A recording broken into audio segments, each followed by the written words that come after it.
ಜಗತ್ತಿನಲ್ಲಿ ಎಷ್ಟೇ ಸಂಬಂಧಗಳಿರಲಿ, ರಕ್ತ ಸಂಬಂಧಕ್ಕಿಂತಲೂ ಮಿಗಿಲಾದದ್ದು ಸ್ವಾರ್ಥವಿಲ್ಲದ ಪರಿಶುದ್ಧ ಸ್ನೇಹ.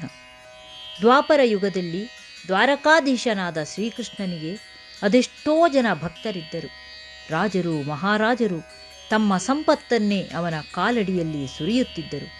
ಆದರೆ ಕೃಷ್ಣನ ಹೃದಯ ಸಿಂಹಾಸನದಲ್ಲಿ ಶಾಶ್ವತವಾಗಿ ನೆಲೆಸಿದವನು ಒಬ್ಬನೇ. ಅದು ಅವನ ಬಾಲ್ಯದ ಗೆಳೆಯ ಬಡ ಬ್ರಾಹ್ಮಣ ಸುಧಾಮ. ಸಿರಿತನ ಮತ್ತು ಬಡತನದ ಅಂತರವನ್ನೇ ಅಳಿಸಿ ಹಾಕಿದ ಆ ದಿವ್ಯ ಸ್ನೇಹದ ಕಥೆ ಇಂದಿಗೂ ನಮಗೆ ದಾರಿದೀಪ. ಬನ್ನಿ, ಕೃಷ್ಣ ಸುಧಾಮರ ಆ ಭಾವುಕ ಕ್ಷಣಗಳನ್ನು ಮತ್ತೆ ಕಣ್ತುಂಬಿಕೊಳ್ಳೋಣ. ಸಾಂದೀಪನಿ ಮುನಿಗಳ ಆಶ್ರಮದಲ್ಲಿ ಒಟ್ಟಿಗೆ ಬೆಳೆದ ಜೀವಗಳಿವು. ಆದರೆ ಕಾಲದ ಚಕ್ರ ಉರುಳಿದಂತೆ ಕೃಷ್ಣ ದ್ವಾರಕೆಯ ಚಕ್ರವರ್ತಿಯಾದನು. ಇತ್ತ ಸುಧಾಮ ವೇದಶಾಸ್ತ್ರಗಳಲ್ಲಿ ಮಹಾನ್ ಪಂಡಿತನಾಗಿದ್ದರೂ ಲೌಕಿಕ ಜೀವನದಲ್ಲಿ ಕಡು ಬಡವನಾಗಿ ಉಳಿದನು.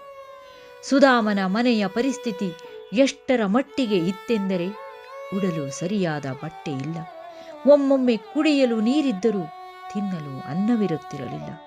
ಎಷ್ಟೋ ರಾತ್ರಿಗಳು ಆ ಕುಟುಂಬ ಉಪವಾಸದಲ್ಲಿಯೇ ಕಳೆಯುತ್ತಿತ್ತು.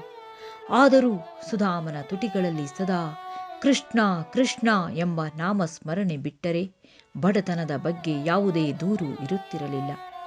ಒಂದು ದಿನ ಸುಧಾಮನ ಪತ್ನಿ ಸುಶೀಲೆ ಕಣ್ಣೀರು ಹಾಕುತ್ತಾ, ಸ್ವಾಮಿ, ನಾವು ಹಸಿವಿನಿಂದ ಸತ್ತರೂ ಚಿಂತೆ ಇಲ್ಲ, ಆದರೆ ಕಂದಮ್ಮಗಳ ಹಸಿವನ್ನು ನೋಡಲು ನನ್ನಿಂದಾಗುತ್ತಿಲ್ಲ.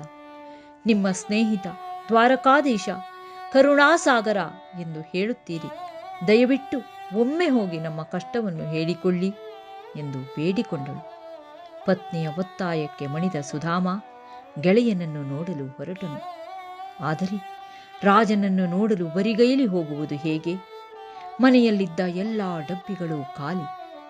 ಆಗ ಸುಶೀಲೆ ಅಕ್ಕಪಕ್ಕದ ಮನೆಯಲ್ಲಿ ಸಾಲ ಮಾಡಿ ತಂದ 4 ಮುಷ್ಟಿ ಅವಲಕ್ಕಿಯನ್ನು ಒಂದು ಹಳೆಯ ಹರಿದ ಬಟ್ಟೆಯಲ್ಲಿ ಗಂಟು ಕಟ್ಟಿ ಸುಧಾಮನ ಕೈಗಿತ್ತಳು.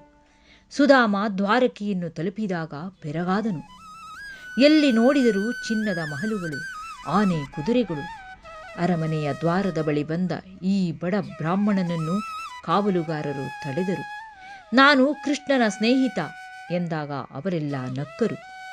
ಆದರೂ ಒಬ್ಬ ಕಾವಲುಗಾರ ಹೋಗಿ ಕೃಷ್ಣನಿಗೆ ಸುದ್ದಿ ಮುಟ್ಟಿಸಿದನು. ಸುಧಾಮ ಎಂಬ ಹೆಸರು ಕಿವಿಗೆ ಬಿದ್ದಿದ್ದೇ ತಡ, ತ್ರಿಲೋಕದ ಒಡೆಯನಾದ ಕೃಷ್ಣ ಸಿಂಹಾಸನದಿಂದ ಧುಮುಕಿ ಕಾಲಿಗೆ ಪಾದುಕೆಗಳನ್ನು ಹಾಕದೆ ರಾಜ ಗಾಂಭೀರ್ಯವನ್ನೆಲ್ಲ ಮರೆತು ಮುಖ್ಯ ದ್ವಾರದತ್ತ ಓಡಿ ಬಂದನು. ಕೃಷ್ಣನು ಸುಧಾಮನನ್ನು ಬಿಗಿದಪ್ಪಿಕೊಂಡಾಗ ದ್ವಾರಕೆಯ ಜನತೆ ಮೂಗಿನ ಮೇಲೆ ಬೆರಳಿಟ್ಟರು. ಸಾಕ್ಷಾತ್ ಪರಮಾತ್ಮನೇ ಬಡವನೊಬ್ಬನ ಕಾಲು ತೊಳೆದು ಆ ನೀರನ್ನು ತನ್ನ ತಲೆಗೆ ಪ್ರೋಕ್ಷಿಸಿಕೊಂಡನು.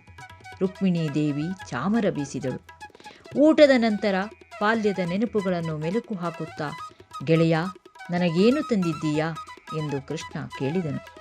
ಆ ವೈಭವದ ನಡುವೆ ತನ್ನ ಹರಿದ ಬಟ್ಟೆಯಲ್ಲಿದ್ದ ಅವಲಕ್ಕಿ ಗಂಟನ್ನು ಕೊಡಲು ಸುಧಾಮನಿಗೆ ಸಂಕೋಚವಾಯಿತು. ಆದರೆ ಸರ್ವಾಂತರ್ಯಾಮಿಯಾದ ಕೃಷ್ಣ ಬಲವಂತವಾಗಿ ಆ ಗಂಟನ್ನು ಎಳೆದುಕೊಂಡು, ಓಹೋ, ನನಗಿಷ್ಟದ ಅವಲಕ್ಕಿ ಎಂದು ಪ್ರೀತಿಯಿಂದ ಒಂದು ಹಿಡಿ ಬಾಯಿಗೆ ಹಾಕಿಕೊಂಡನು. ಆ ಒಂದು ಹಿಡಿ ಅವಲಕ್ಕಿ ಕೃಷ್ಣನ ಹೊಟ್ಟೆ ಸೇರುತ್ತಿದ್ದಂತೆ ಸುಧಾಮನ ಬಡತನದ ಕರ್ಮಗಳೆಲ್ಲವೂ ಕರಗಿ ಹೋದವು. ಕೃಷ್ಣ 2ನೇ ಹಿಡಿ ತಿನ್ನಲು ಹೋದಾಗ ರುಕ್ಮಿಣೀ ದೇವಿ ತಡೆದು, ಸ್ವಾಮಿ, ಒಂದು ಹಿಡಿಗೆ ಸಕಲ ಐಶ್ವರ್ಯವನ್ನೂ ನೀಡಿದ್ದೀರಿ, ಇನ್ನೊಂದು ಮುಷ್ಟಿ ತಿಂದರೆ ನಿಮ್ಮ ಸ್ನೇಹಿತ ತಡೆಯಲಾರದಷ್ಟಾಗುತ್ತದೆ ಎಂದು ಸೂಚ್ಯವಾಗಿ ತಡೆದಳು. ಸುಧಾಮ ಕೃಷ್ಣನ ಬಳಿ ಏನನ್ನೂ ಕೇಳಲಾಗದೆ, ಆದರೆ ಅವನ ಪ್ರೀತಿಯನ್ನುಂಡು ತೃಪ್ತಿಯಿಂದ ಊರಿಗೆ ಮರಳಿದನು. ಊರಿಗೆ ಬಂದು ನೋಡಿದರೆ ಆಶ್ಚರ್ಯ. ಅವನ ಗುಡಿಸಲು ಇದ್ದ ಜಾಗದಲ್ಲಿ ಬಂಗಾರದ ಅರಮನೆ ತಲೆ ಎತ್ತಿತ್ತು. ಪತ್ನಿ ಮತ್ತು ಮಕ್ಕಳು ರೇಷ್ಮೆ ವಸ್ತ್ರಗಳನ್ನು ಧರಿಸಿ ನಗುನಗುತ್ತಾ ಬರಮಾಡಿಕೊಂಡರು. ಆಗ ಸುಧಾಮನಿಗೆ ಅರ್ಥವಾಯಿತು, ತಾನು ಬಾಯಿ ಬಿಟ್ಟು ಕೇಳದಿದ್ದರೂ ತನ್ನ ಪರಮ ಮಿತ್ರ ಕೃಷ್ಣ ಕಷ್ಟವನ್ನೆಲ್ಲ ನೀಗಿಸಿದ್ದಾನೆ ಎಂದು. ನಿಜವಾದ ಭಕ್ತಿಗೆ ಮತ್ತು ಸ್ನೇಹಕ್ಕೆ ಯಾವುದೇ ಷರತ್ತುಗಳಿರುವುದಿಲ್ಲ. ನಾವು ದೇವರಿಗೆ ಏನು ಕೊಟ್ಟೆವು ಎನ್ನುವುದು ಮುಖ್ಯವಲ್ಲ, ಎಷ್ಟು ಪ್ರೀತಿಯಿಂದ ಕೊಟ್ಟೆವು ಎನ್ನುವುದೇ ಮುಖ್ಯ. ನಿಷ್ಕಾಮ ಭಕ್ತಿಯೇ ನಿಜವಾದ ಸಂಪತ್ತು.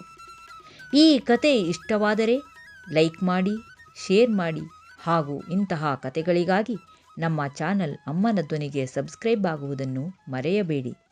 ಧನ್ಯವಾದಗಳು.